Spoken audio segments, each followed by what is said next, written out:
The following podcast contains adult content. It is not suitable for minors, professional settings, or the faint of heart.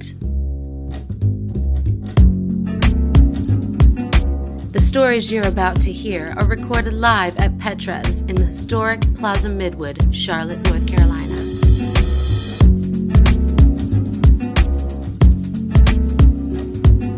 Foreplay Goes South is open mic storytelling.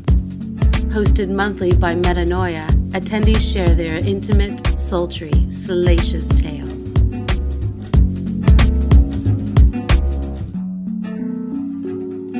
I got my style. Tonight's stories follow 5 storytellers through their adventures of new beginnings and backdoor escapades. And it's alright.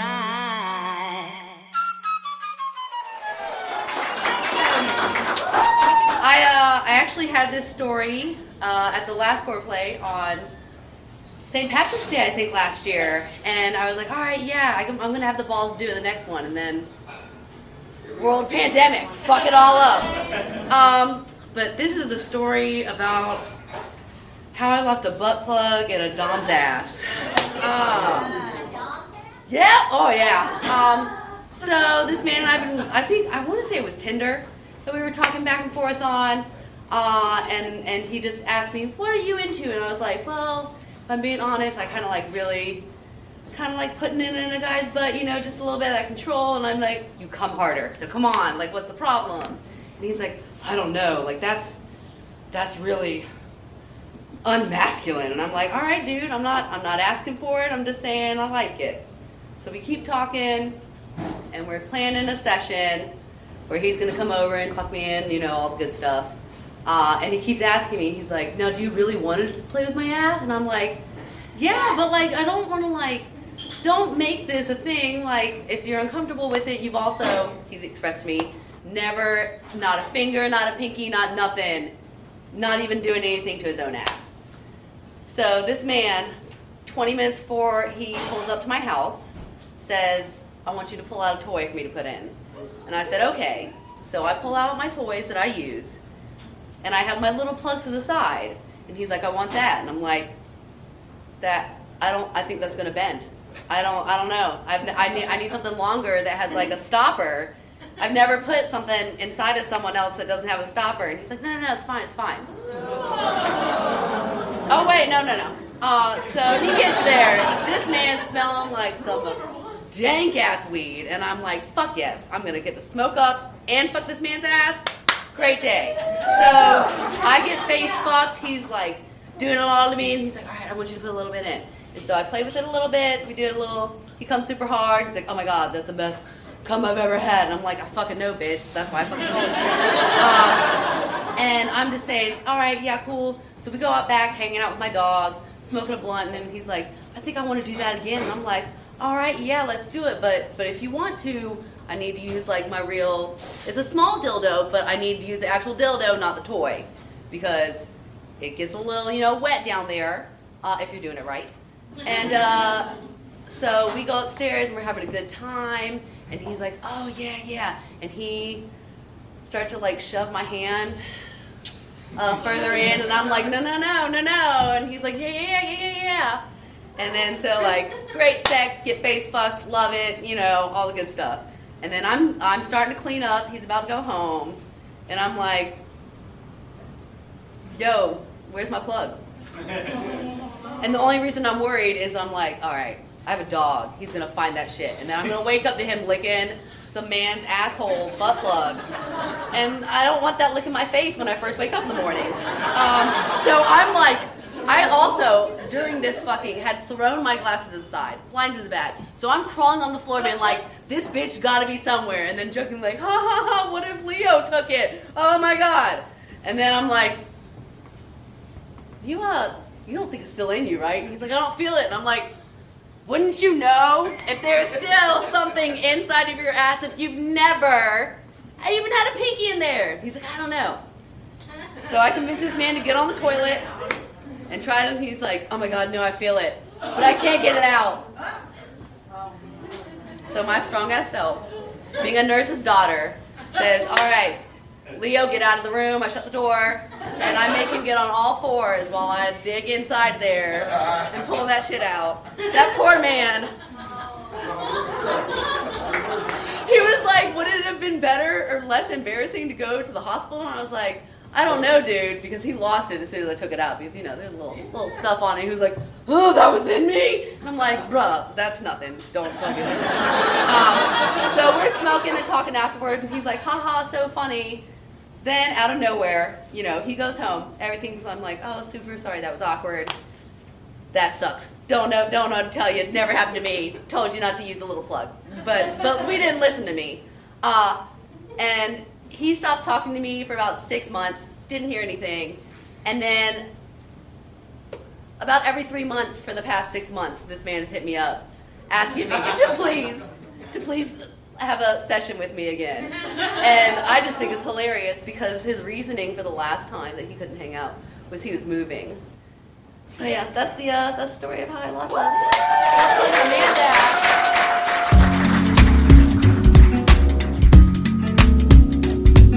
That was Chuck Baby, who shares her plug and her tales on her 30th birthday.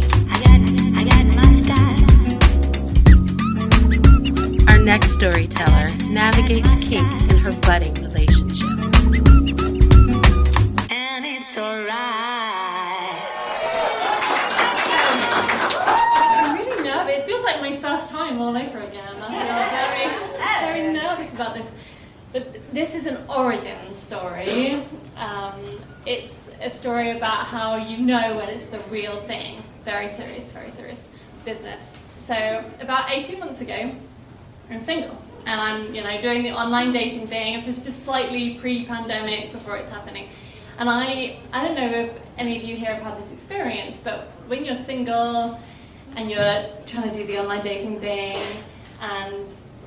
but you're really, really fucking dirty, and you have certain needs, I experimented with various different ways of bringing this to people's attention. It's very serious.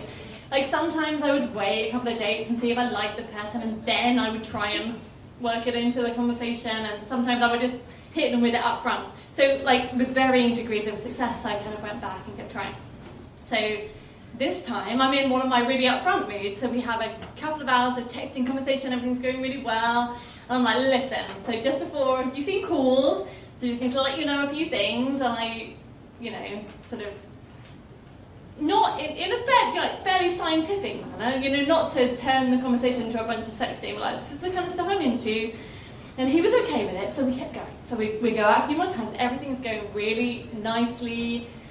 He comes around for dinner, and we're quite middle-aged, so we do things like we go to antique shops, and it was really cool. We're having a great time, everything's going well, and I'm sort of really starting to catch the feelings for this person, and and we've had sex, and it's really good, generous, lots of orgasms, super successful, but we haven't really ventured into the really dirty, fun, violent kind of stuff that I like yet. And he comes around one evening. I don't remember what happened for most of the evening, but maybe we eat something, we hang out, and we start getting down to it, and we're making out, it's going really well, I'm getting really turned on, then I'm on my knees, and he's fucking my face really aggressively, probably didn't happen quite so A to B, with a few things in between, and this is really feel like this is going well, this might be the time. And I didn't just spring on him out of the blue as a reminder, I laid the groundwork, and I look up and I'm like, I want you to slap me, I want you to hit me. And there's this moment, slight hesitation, and then he does it really hard. It was fucking awesome. And that was the moment that I knew it was the real thing. Up next, Goddess Rainey spices things up when she brings her kitchen into her playroom. I got muscat. I got muscat. And it's alright. I now identify as a dominatrix. It's all I do now. It's my life. So I went to go and play with a bunch of my friends, And we had a unicorn theme night. So everyone was dressed in different unicorn outfits, and we had like magical unicorn lights everywhere. And we had like bubble machines going everywhere in the house. Their dungeon is like that finished cement or whatever the fuck it is. So anyway, so it was like just so magical and beautiful, and everybody's got horns. And so like we're really feeling it, and I decide that I think it's going to be a great idea that I want all of the gentlemen, there were 4, I wanted us to do kind of like a 4th of July display because we weren't going to be together for 4th of July. So I decided I wanted everyone ass up on the cement outside and sparklers inserted into ginger or carrots. There were going to be 3 carrots and 1 ginger. Surprise! So it somehow got diluted and we couldn't do that anymore. So we decided that we were going to cuff one of the slaves up and force one of them to suck his dick for our pleasure. And so once he got done choking on his dick, I still had that ginger from the failed sparkler mission. And so I decided that I had a slave tied up. I might as well, play hide the ginger. So I proceeded to shove the piece of ginger that I didn't get to use with the sparklers into his ass. And I was like, you know what? I intentionally lost something in someone's ass. And yay! And so I was like, there, whoop, go in. And this guy is normally so clean. Like, I never have to worry about him. Like, he's the best. Oh, my God. He's fantastic. But I think he forgot. And so we decided to play, like, Go Fish, the card game. We were going to, go fish. And so I got to go first because it was my idea. And so I don't recommend it, by the way. It's really, really messy. But I was successful in my first attempt, so I won. And so we decided that we should step it up a little bit. And one of the goddesses that was with me that weekend, we decided that we wanted to feel like a real family. And we decided to hold hands in this gentleman's ass. So, he cleaned up after this, by the way. I let him out. And so I went in first, because, my hand knew the way. And then she followed in, and we held hands, and it was a really romantic, magical moment in his ass. There were lights, like I said, and the bubble machine, and everyone was so beautiful. And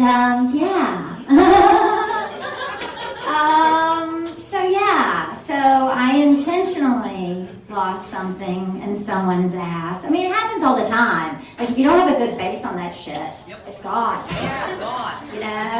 So get a good base, people.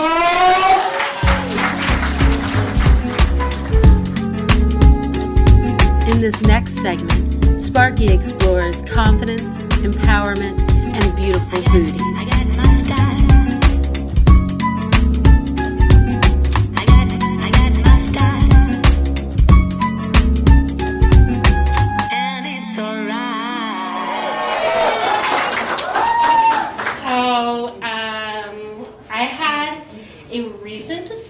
Within the past couple of months, which is that I have the capacity to really enjoy chopping.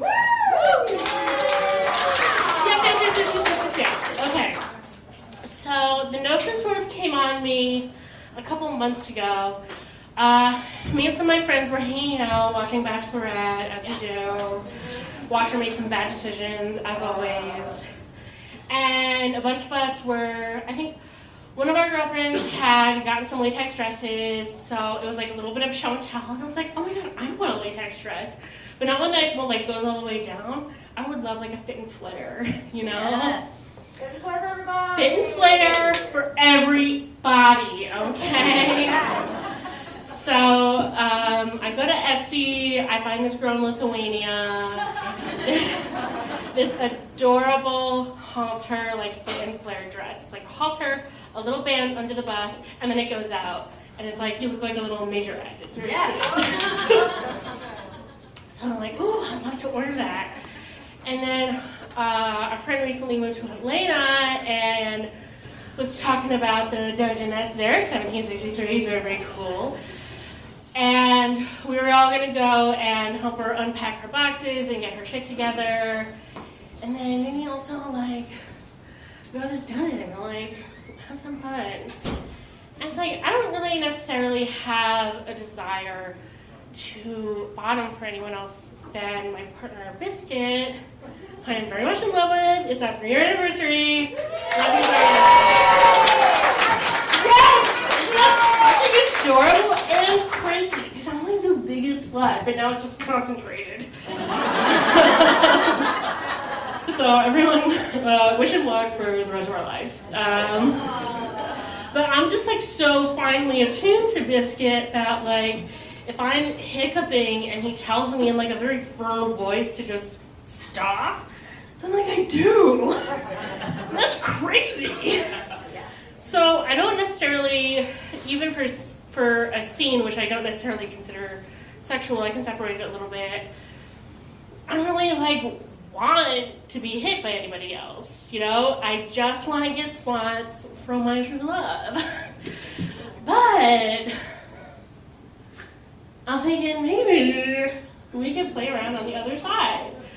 So I introduced this idea, and of course I'm immediately peer pressured into fully considering it. So we go down to Atlanta. I have my adorable dress. The thing is, on the 4th of July, I have like these thigh chafing like shorts that have like a little lace on the bottom, so I don't get like chafy. But they're red. So it's a blue dress and red shorts, and it's on the 4th of July. It's like Little Miss Captain America. It is very adorable. So we go in this cute little outfit, and I had agreed, and of course I obtained the bottom consent for this story, but our friend B, who is very gorgeous, has one of the world's finest asses. Yes, she does. And our other friend, who is versatile but is definitely a sadist, agreed to like help me and like co-top because I was absolutely terrified of hurting B, and so she let me like mark her up on her body as to safe zones and stuff. I was like, I'm not, I'm gonna strike inside the zone. I'm gonna be safe. I'm gonna, I was very fucking focused. And then when we got into this, I was like, oh shit, this is easy. Like, what are we all talking about? But so we get set up. She gets on this gorgeous bench with her gorgeous ass and her gorgeous titties. And so a lot of tops that I've been with in my life are like very serious. And that's like, a vibe. But it's not necessarily for me. And so it turns out that like my persona as a top, my being as a top, is just like very similar to who I am, which is like aggressively supportive, a real hype woman, and very adoring. So we're trying different implements. I'm learning to swing on the flogger. I'm doing it very dancerly, like, oh, and it feels very natural and very good and like an extension of myself. And there's this one fabulous implement that our friend has, which is basically a giant dong.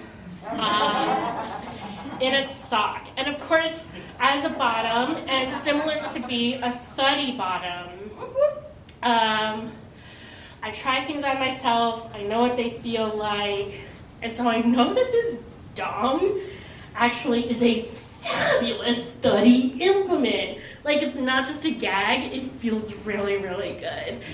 So I'm like walking here with this dong, being like, you're the most beautiful thing I've ever seen. And the world is like filled with flowers and sunshine.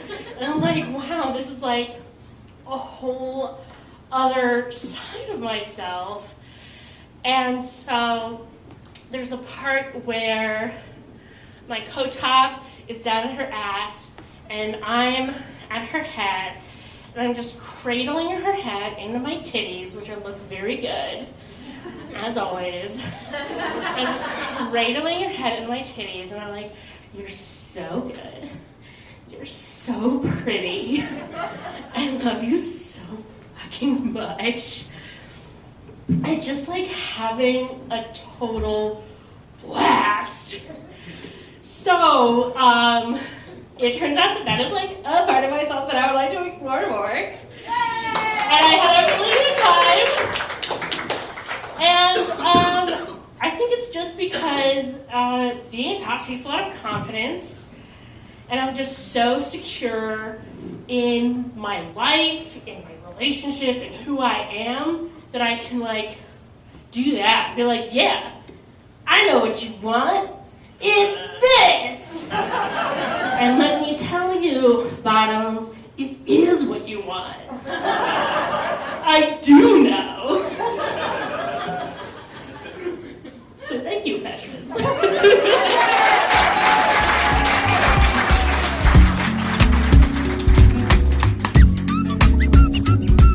The Queen's Dom wraps up our evening with a little romance and exhibitionism.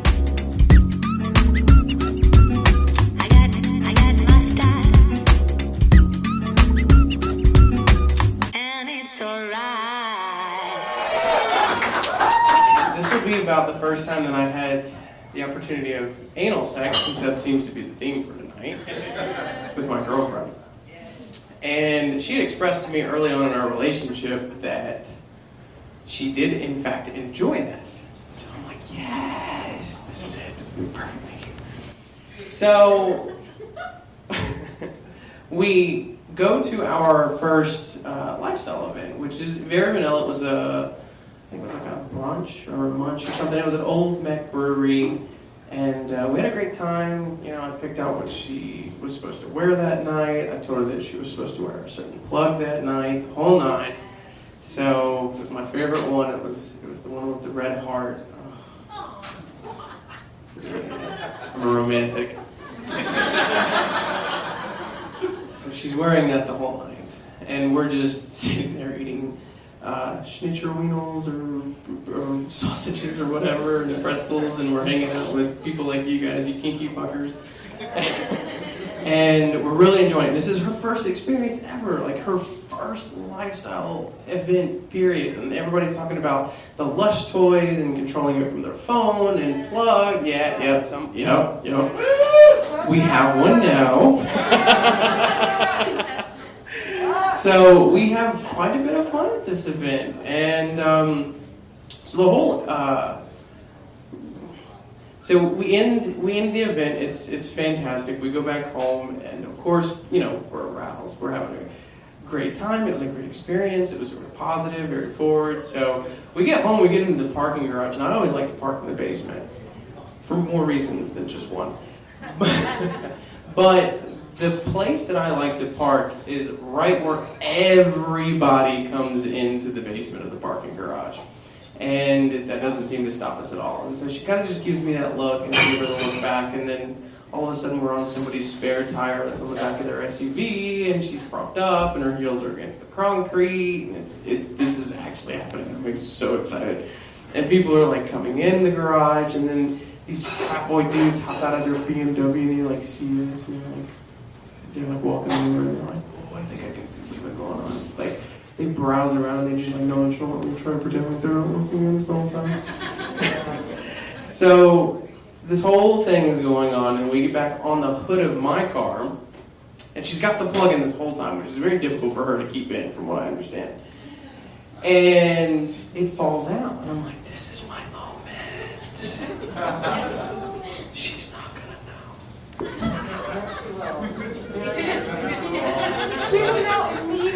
How's she gonna know?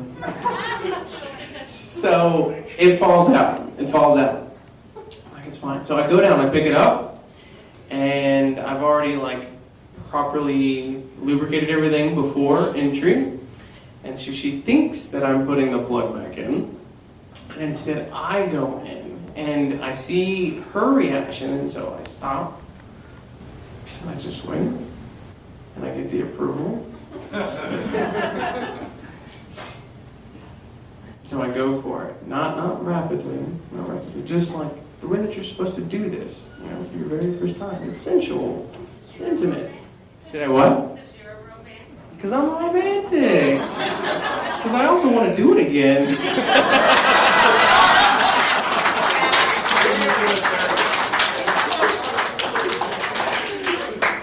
So it's amazing. I'm just in love with what's happening right now, and everything happens. And we both finish, we both get off. It's great. All of this has happened in my parking garage. It's exciting. So she, we kind of clean up and we talk about everything, and she's like, I squirted. I'm like, no. Yes. She's like, I squirted. I'm like, no. Was I so engulfed in being in your ass that I didn't even notice one of my favorite things? So I'm like, let me fact check this. And so I look down right at the headlight below the driver's side tire, and there's this puddle. I'm like, she squirted. I'm so excited. So that was our first animal experience. Thank you.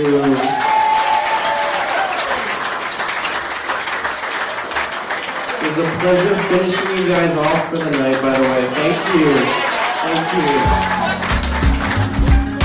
This episode of Foreplay Goes South podcast was recorded and produced by event host and podcast creator Metanoia.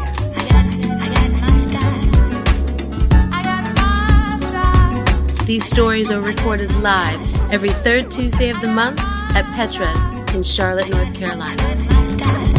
You can catch our next live event on September 21st. For more information about Foreplay Goes South, follow us at ForePlayGS on Facebook, FetLife, Instagram, and Twitter.